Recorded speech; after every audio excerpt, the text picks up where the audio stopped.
We've been taught that creativity lies in action, in art, in music, in poetry. We were told it's just another kind of thinking, another skill of the mind.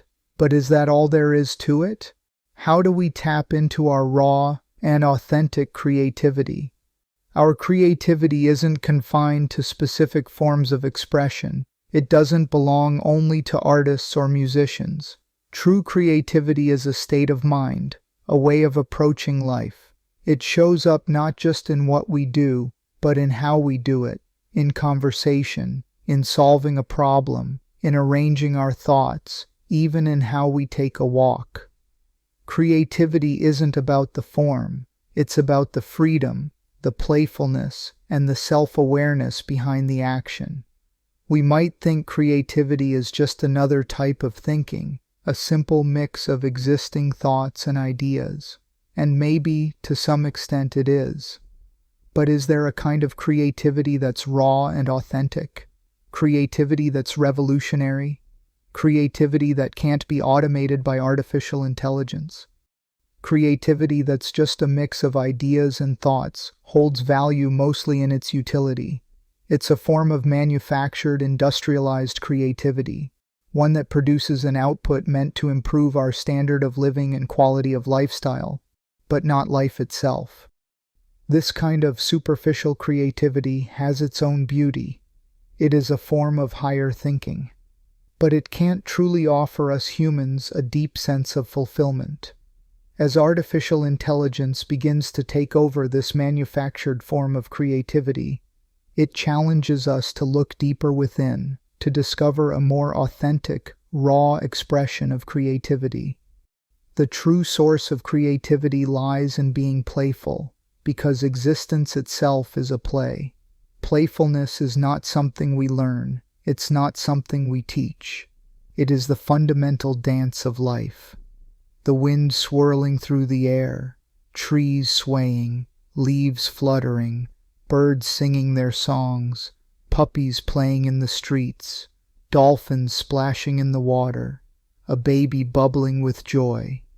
This is the essence of being alive, the pure playfulness, woven into existence. Every beautiful thing we experience in life is a product or a consequence of something playful or someone's playfulness, attention, and self-awareness. We all grew up naturally playful, simply loving the joy of being alive, energetic and without any grand purpose. We didn't think much, we didn't debate much, and we didn't believe in anything. Our creativity flowed naturally from our play. Our natural ability to live in the present was immense.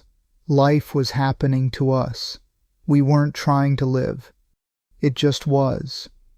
If we ever want to understand whether AI can truly be creative, we must also ask, can it be playful without any purpose? But then, what would be the point of AI technology if it had no purpose at all? After all, every piece of technology we create is built with a specific goal and purpose in mind.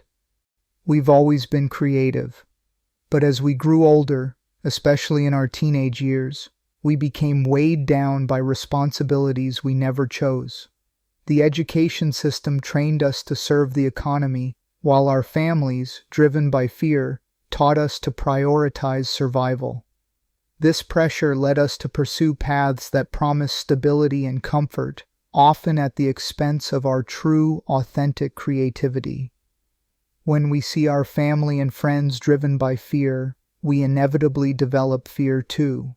The burden of responsibility, the uncertainty of the future, and the fear of survival all heighten our anxiety. In response, we seek out predictable companies, systems, and ways of thinking, craving security in every aspect of our lives. The more fear takes hold, the more we long for stability and certainty. And in that longing, the creative spirit within us slowly fades, eroded by a cycle imposed by the world around us. Of course, survival is essential. Without it, how can we secure the time, space, and energy to be playful? This is the most common justification we hear. But in the pursuit to survive better, and in the name of technological development, we've become busier, more stressed, and increasingly disconnected from ourselves. We lack basic self-awareness, and have grown more serious with time. The true purpose of development and technology isn't just to help us survive more efficiently, but to make us less busy, and to create a world more conducive to playfulness and creativity. With the rise of AI, perhaps that vision is closer than ever. Maybe soon, we'll be able to return to a more childlike state, curious, imaginative, and playfully creative.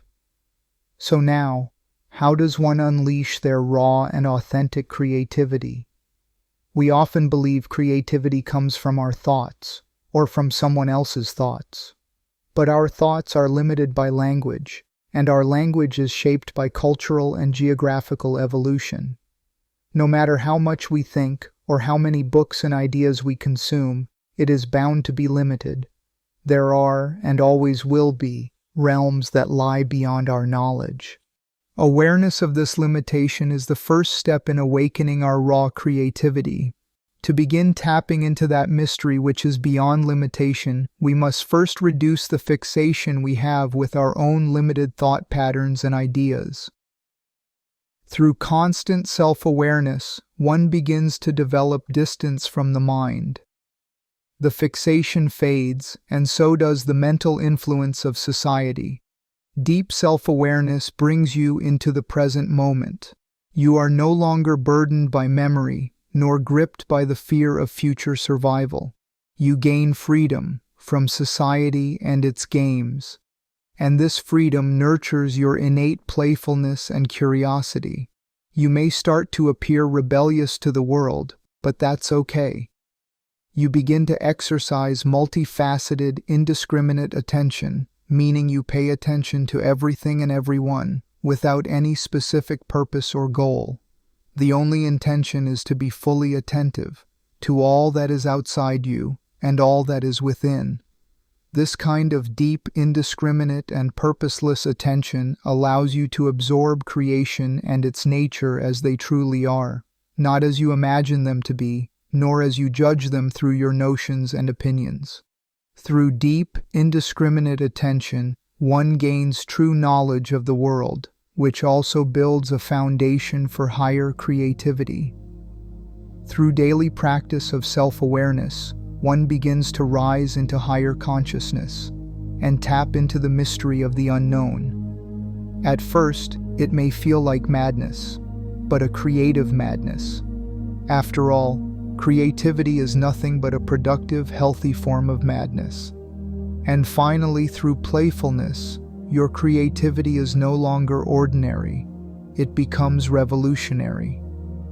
Compared to the number of humans who have lived until now in the history of humanity, an extremely small few have truly tapped into the mystery, the unknown. But when they did, they brought forth something mind-blowing, something groundbreaking, something that elevated humanity to a new level of existence and experience.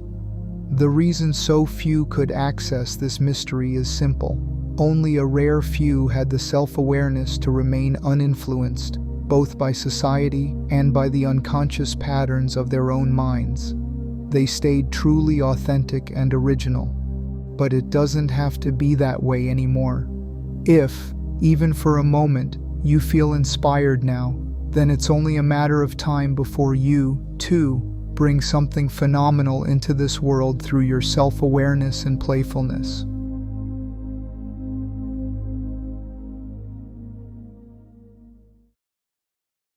No one remembered who built the machine. It had no screens, no wires, no signs of electricity, just a smooth silver orb resting in the center of a small, silent temple in the mountains. Monks in dark red robes tended to it. Their only task, to whisper one word into the orb each day. The villagers called it the listener. According to legend, the machine had been created to listen for every word that could ever be spoken, not by humans, but by the world itself. names of rivers never named, sounds of stars, whispers of winds, through ancient forests before humans had ever walked the earth. The monks believed that, when the last true word was spoken into the orb, the machine would stop, and something would be revealed. Not destruction, not a reward, but clarity. One day, a traveler arrived, a young woman with tangled hair and a backpack full of old poetry books. She asked to see the machine. The monks, as they always did, allowed her to sit in silence beside it. She stayed for 3 days. On the 4th morning, the oldest monk offered her a chance to speak a word into the orb. She hesitated. "What should I say?" she asked. He only smiled. "Say what the world would say if it had no one to listen." So she sat, breathing slowly, the wind brushing her cheek. She thought of forgotten things, her grandmother's laugh, a dream she had as a child, the sound of snow falling. Then gently, she leaned forward and whispered, "Now." The orb shimmered faintly, no brighter than the morning mist, and then grew still. A quiet breeze swept through the temple, warm and cool at the same time. The birds outside sang a little louder. Somewhere, a bell rang, not from the temple, but far away, as if from within her chest. She turned to the monk. "Did it stop?" she asked. He nodded. She waited for something miraculous to happen, a light, a message, a shift in the air. But nothing did. Nothing, except a strange peace that filled the space between her thoughts. The monk looked at her and said, "You spoke the word the world has always been waiting for. Not a name, not a question, just now."